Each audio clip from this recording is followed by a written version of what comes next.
Gottloose, ik wens je een siene verendach. Onze Bibelversen van de Santen Titus 2, Versen 11-13. Wiels Gott siene seelichmoakende Jnod für alle Menschen verendach gekomen. Die lieet ons ook de gottloose en weltliche Liedenschoften auftosajen, ons te beharschen en opprechtich en gottesferchtich in deze Welt te läwen, wäarent we nur de seelje Hopninj luaren, tot ons groota Gott en Heilant Jesus Christus in Harlichkjeit komen woat. Jnod, dat is dat ganze Paket.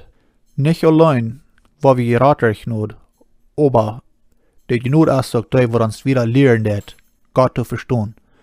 Gott heeft ons dat vrij gegeven, wo we ons nicht verdient haben, en ons niet kan zelfs opschaffen.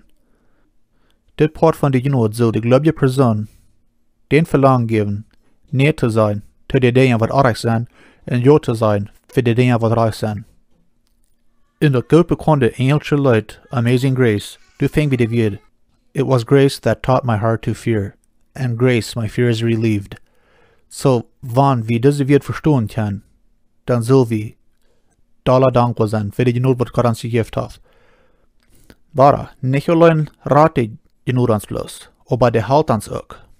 Jnod, dat is dat ding, wat ons de vrucht geven deed van zelfsbeherrsching.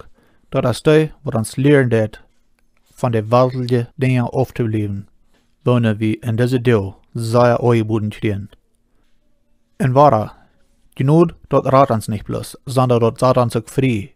Vrij van vele gebongenheden en dingen die we eenmaal zelfs niet meer weten doen, dat we dan gebonden zijn.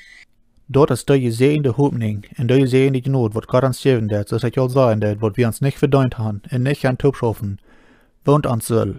De moed en de vrijheid geven, mutig verder im Leben te gaan en zijn wat we hier in deze Welt nog leren kunnen, tot den dag, wo de Herr ons die Wahrheit open deed.